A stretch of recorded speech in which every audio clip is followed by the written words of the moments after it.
I never thought I'd be in this situation, but here I am. I'm Lily, 28F, and I've always been the responsible one in my family. Growing up in a small town in Ohio, I was the kid who always did her homework, got straight A's, and never caused any trouble. My younger sister Megan, 24F, on the other hand, has always been the wild child, constantly getting into scrapes and relying on others to bail her out. Our childhood was a study in contrasts. While I was busy joining academic clubs and volunteering at the local animal shelter, Megan was sneaking out to parties and dating boys our parents disapproved of. I remember countless nights staying up late, worrying about where she was and if she was safe. More often than not, I'd end up covering for her, lying to our parents about her whereabouts to keep her out of trouble. Our parents, Dad, 58M, and Mom, 55F, have always favored Megan. They've consistently made excuses for her behavior, chalking it up to her being free-spirited or artistic.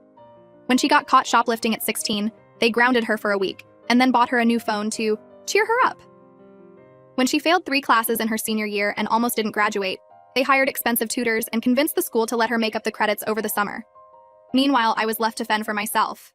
Don't get me wrong, our parents loved me, but they always assumed I would be fine on my own. When I needed money for a school trip in high school, I had to babysit for months to save up. When I got into my dream college but couldn't afford the tuition, I had to take out loans and work part-time jobs to make ends meet. Despite the challenges, I've worked hard to build a successful career in marketing.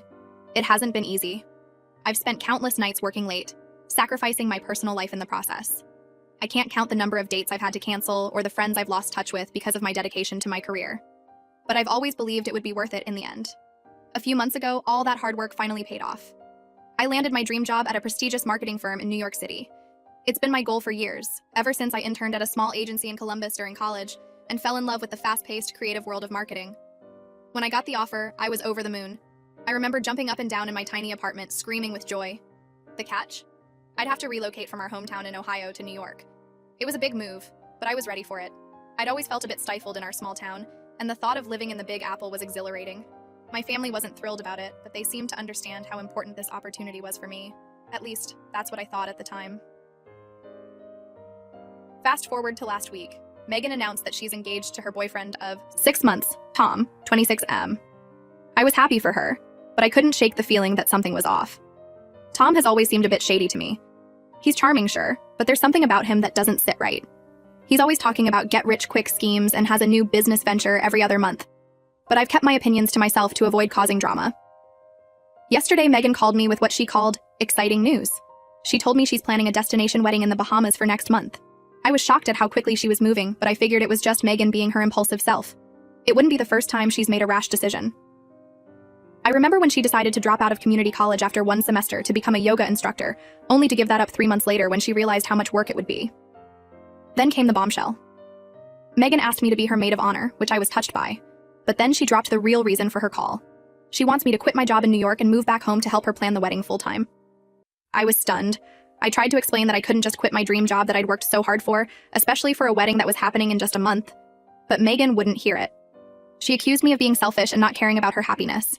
She brought up all the times I'd helped her in the past, like when I let her crash on my couch for 3 months when she broke up with her last boyfriend and couldn't afford her own place. She said she thought I'd always be there for her, and now, when she needed me most, I was abandoning her.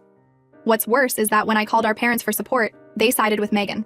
They told me that family should come first, and that I was being selfish for prioritizing my career over my sister's special day. Mom even had the audacity to say, "Lily, you've always been so career-focused. Don't you think it's time you started thinking about settling down and having a family of your own? You're not getting any younger, you know." I'm at a loss. I love my sister, but I can't fathom giving up everything I've worked for just to plan a rushed wedding.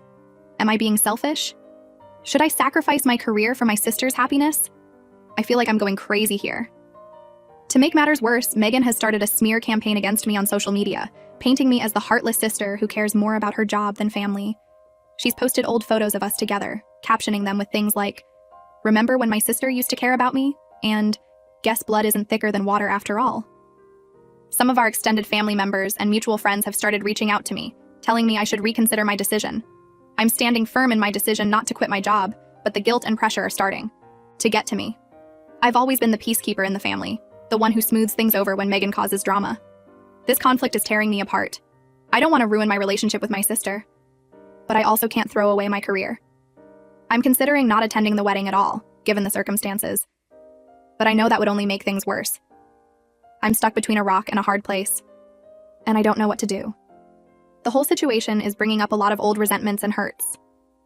I can't help but think about all the times I've had to put my own needs aside for Megan. Like when I had to miss my high school best friend's wedding because Megan had gotten into a fender bender and needed me to drive her around for a month. Or when I had to use most of my savings to bail Megan out when she racked up a huge credit card debt trying to start her own fashion line. I love my sister, but I'm starting to realize that maybe our relationship isn't as healthy as I've always tried to convince myself it is. And my parents' reaction is making me question a lot about my childhood and their treatment of us. Has anyone else been in a similar situation? How did you handle it? Am I really being selfish, or is my family being unreasonable? Any advice would be greatly appreciated because I'm at my wit's end here. Update 1. It's been a week since my last post, and things have only gotten more complicated. I want to thank everyone for their supportive comments and advice. It really helped me gain some perspective on the situation and gave me the courage to stand my ground. After much consideration, I decided not to quit my job. I spent a sleepless night weighing all my options, thinking about everything I'd be giving up if I left New York. I thought about the tiny studio apartment I just started to make feel like home, with its view of the city skyline that still takes my breath away every morning. I thought about my new colleagues who've been so welcoming and supportive. I even thought about the little coffee shop down the street where I've started to become a regular, the barista already knowing my order when I walk in. I called Megan the next day to explain my decision calmly and rationally. I offered to help with the wedding planning as much as I could remotely, and even suggested taking a week off work to fly home and help with last-minute preparations. I thought it was a reasonable compromise. To say the call didn't go well would be an understatement. Megan exploded, calling me every name in the book and accusing me of ruining her special day. She brought up every perceived slight from our childhood, from the time I accidentally broke her favorite doll when we were kids to the time I forgot to call her on her 21st birthday because I was swamped with finals in college. It was like she had been keeping a tally of every mistake I'd ever made, just waiting for the right moment to throw them all in my face. Then she dropped another bombshell. She's pregnant. Apparently, this is the real reason for the rushed wedding, but she didn't want anyone to know yet. She said she and Tom had only found out a couple of weeks ago, and they wanted to get married before she started showing. I was shocked, but it didn't change my decision. If anything, it made me more concerned about the whole situation. A rushed wedding is one thing, but a rushed marriage due to an unplanned pregnancy? That's a recipe for disaster. I couldn't help but think about our cousin Rachel, who had gotten married at 19 when she got pregnant. The marriage had lasted all of 2 years before ending in a messy divorce, leaving Rachel a single mom struggling to make ends meet. When I expressed my concerns, Megan hung up on me. An hour later, I got a call from our mom. She laid into me about abandoning my sister in her time of need and how I was tearing the family apart. When I tried to explain my side, she accused me of being jealous of Megan's happiness. "You've always been jealous of your sister," she said, her words cutting deep. "Just because you can't find a man doesn't mean you should ruin Megan's chance at happiness." I was stunned into silence. Is that really what my mother thought of me? That I was some bitter, jealous spinster? I ended the call as quickly as I could, fighting back tears. The next day, I received an email from Megan. It was an invoice for her wedding expenses totaling over $20,000. The list included everything from a designer wedding dress to a 5-tier cake to first-class plane tickets for her and Tom. She said that since I wasn't willing to help with the planning, the least I could do was foot the bill for her dream wedding. I was floored. Not only was I not quitting my job, but now I was expected to bankroll this entire affair? It was clear that my family's entitlement knew no bounds. I thought back to my own college graduation, where I had to settle for a small dinner with my parents because they said they couldn't afford anything more extravagant. Meanwhile, they had thrown Megan a lavish party when she finally finished her GED last year. I replied to the email, firmly stating that I would not be paying for her wedding. I reiterated my offer to help remotely and take time off for the week of the wedding, but made it clear that this was the extent of my involvement. I also suggested that if money was tight, maybe they should consider scaling back the wedding plans. After all, wasn't the important thing that they were getting married, not how fancy the celebration was? The fallout has been intense. My phone has been blowing up with messages from family members, each one more guilt-trippy than the last. My aunt even suggested I take out a loan to pay for the wedding if I cared about family at all. It's like they all live in some alternate reality where it's completely normal to demand someone empty their bank account for a wedding. I'm starting to question whether I even want to attend this wedding. The thought of watching my sister rush into marriage with a man she barely knows, all while my family glares daggers at me, makes me sick to my stomach. I keep imagining the ceremony. Megan walking down the aisle in an overpriced dress that I supposedly should have paid for, my parents beaming with pride while shooting disappointed looks my way. The whole situation has made me start reevaluating a lot of things in my life. I've always prided myself on being there for my family, on being the responsible one. But now I'm wondering if all I've done is enable their bad behavior. Have I been a pushover all this time, letting them take advantage of me again and again? I'm considering going no contact with my family for a while, at least until after the wedding. I love them, but their behavior is toxic and it's affecting my mental health and my work performance. I've started having trouble sleeping, my mind racing with all the hurtful things they've said. I've caught myself zoning out during important meetings at work, my thoughts drifting back to this mess with my family. Part of me feels guilty for even considering cutting them off. They're my family after all. We've been through so much together. I remember how supportive they were when I was struggling with depression in college, how mom would call me every day just to check in. But then I remind myself of all the times they've dismissed my feelings, all the times they've put Megan's wants above my needs. Am I overreacting? Should I just give in to keep the peace? Or should I stand my ground and potentially risk my relationship with my entire family? I feel like I'm losing my mind here. Any advice would be greatly appreciated. Update 2. It's been 2 weeks since my last update, and the situation has taken several unexpected turns. I want to thank everyone again for their support and advice. It's been a lifeline during this chaotic time. After my last update, I decided to take some time to focus on myself and my new job. I muted my family's numbers and social media accounts, needing a break from the constant barrage of guilt and accusations. It was hard at first. I'd find myself habitually checking my phone for messages, feeling a mix of relief and guilt when there were none. But gradually, I started to feel the weight lifting off my shoulders. I threw myself into my work, staying late at the office and volunteering for extra projects. My boss noticed my dedication and even hinted at a potential promotion down the line. However, 3 days ago, I received a frantic call from my mom. Initially, I was hesitant to answer, but something told me I should. It turns out, Megan had disappeared. She left a note saying she couldn't go. Through with the wedding and needed time to think. She wasn't answering her phone and no one knew where she was. Despite everything that had happened, I was worried sick. Megan might be irresponsible and selfish at times, but she's still my little sister. I remembered all the times she'd gone missing as a teenager, how sick with worry I'd be until she finally came home. This felt just like those times, only 100 times worse. I immediately took time off work and flew back home to help search for her. When I arrived, I found my parents in a state of panic. The house was a mess, with half-packed boxes of wedding decorations strewn about. Mom looked like she hadn't slept in days, and Dad was stress-eating, something I hadn't seen him do since his mother passed away years ago. Tom, Megan's fiancé, was there too, but he seemed more annoyed than concerned. He kept checking his watch and sighing heavily, as if he had better places to be than searching for his missing fiancé. It made me dislike him even more than I already did. We spent 2 days searching, calling hospitals, and filing a missing persons report. I drove around town, checking all of Megan's old hangouts. The park where she used to go to clear her head after fights with our parents. The diner where she worked as a waitress for all of 2 weeks before quitting because the uniform was unflattering. The old abandoned factory on the edge of town where she and her high school friends used to sneak off to drink cheap beer. Just as we were about to lose hope, we received a call from Megan. She was safe but didn't want to disclose her location. She asked to speak to me alone. I was surprised she wanted to talk to me, given how things had been left between us. But I was just relieved to hear her voice. During our conversation, Megan broke down. She confessed that she wasn't really pregnant. She had lied about it to pressure Tom into marriage because she thought he was about to break up with her. She also admitted that she had maxed out several credit cards planning this elaborate wedding, hoping that Tom's wealthy family would help pay for it. As she spoke, I could hear the fear and desperation in her voice. It reminded me of when we were kids, and she'd come to me in tears after getting in trouble, begging me to help her fix things. Only this time, the stakes were so much higher. I was shocked but relieved that she was safe. I told her about how worried we all were and urged her to come home so we could sort everything out. She agreed, but asked me to pick her up alone. She was afraid of facing our parents and Tom. When I arrived at the motel where she was staying, I found her in tears. The room was a mess, with empty takeout containers and crumpled tissues everywhere. Megan looked smaller somehow, her usual confidence completely gone. On the drive home, she opened up about how she felt overshadowed by my success and how she thought marrying Tom would finally give her something to be proud of. She apologized for her behavior and for trying to sabotage my career. As we drove, I couldn't help but think about all the times we'd been in this car together.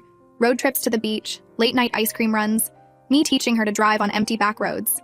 It felt like a lifetime ago. We arrived home to a mix of relief and anger from our parents.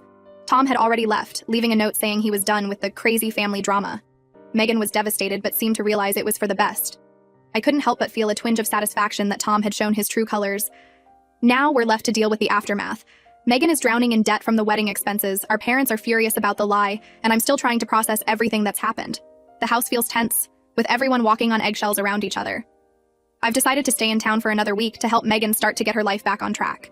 We're looking into debt consolidation options and discussing the possibility of her going back to school. It's strange being back in my childhood bedroom, surrounded by old trophies and photos from high school. It feels like a different life. As for my relationship with my parents, it's strained but slowly improving. They've apologized for pressuring me about my job, finally realizing how important it is to me. But there's still a lot of unresolved tension. Years of favoritism and unequal treatment can't be erased overnight. I'm still planning to return to New York and my job, but I feel like this experience has changed our family dynamic forever. There's a lot of healing that needs to happen, and I'm not sure where we go from here. Has anyone dealt with rebuilding family relationships after such a major breach of trust? Any advice on how to move forward would be greatly appreciated. Update 3. It's been a month since my last update, and I'm back in New York now. The dust has settled somewhat, but the repercussions of everything that happened are still being felt. Before I left Ohio, Megan and I had several heart-to-heart conversations. We talked about our childhood, the resentments we'd both been harboring, and our hopes for the future. It was hard and emotional, but it felt like we were finally being honest with each other for the first time in years. Megan started seeing a therapist to work through her issues with self-esteem and impulsive behavior. She's also enrolled in some online classes to finish her degree. It's a small step, but I'm proud of her for trying to turn her life around. She's even talking about maybe moving to New York once she's more stable. Part of me is excited about the possibility of having my sister nearby, but another part is wary of falling back into old patterns. Our parents have been supportive of Megan's efforts, but I can tell they're struggling to trust her again. They've set some strict ground rules for her while she lives at home, including getting a job to start paying off her debts. It's strange seeing them actually hold Megan accountable for once. I hope it lasts. As for me, I've thrown myself back into my work in New York. My boss was understanding about my emergency leave, and I'm grateful for that. I'm loving my job more than ever, which makes me even more thankful that I didn't give it up. I've even started mentoring a new intern, which has been surprisingly rewarding. However, the whole ordeal has made me realize that I need to set better boundaries with my family. I've started having weekly phone calls with my parents and Megan, but I've made it clear that I won't be dropping everything to fly home for every crisis. It's been hard to stick to, especially when I can hear the disappointment in my mom's voice, but I know it's necessary for my own well-being. The hardest part has been dealing with the fallout from Megan's social media smear campaign. Even though she's posted apologies and explanations, some damage has been done to my relationships with extended family and old friends. I'm slowly working on repairing those connections, but it's going to take time. I've had to block a few particularly persistent relatives who keep trying to guilt me about not doing more to help Megan. Tom, Megan's ex-fiancé, tried to contact me a couple of weeks ago. He wanted to explain his side of the story, but I declined to meet with him. As far as I'm concerned, that chapter is closed. I did, however, hear through the grapevine that he's already dating someone new. I hope Megan doesn't find out. I know it would hurt her, even though she's better off without him. Looking back, I can see how close I came to sacrificing my dreams for someone else's misguided plans. This experience has taught me a lot about standing up for myself and the importance of not setting myself on fire to keep others warm. I'm cautiously optimistic about the future of my family relationships. We're all working on communicating better and respecting each other's boundaries. It's not perfect, but it's progress. I'm planning to go home for Thanksgiving this year. It'll be the first time we're all together since everything happened. I'm nervous, but hopeful. To everyone who offered advice and support throughout this ordeal, thank you. Your words gave me strength when I needed it most. If there's one thing I've learned from all of this, it's the importance of staying true to yourself, even when it's difficult. I'm looking forward to building a life here in New York, chasing my dreams, and fostering healthier relationships with my family from a distance. It's not the outcome I expected when this all started, but I think it's the best one possible given the circumstances.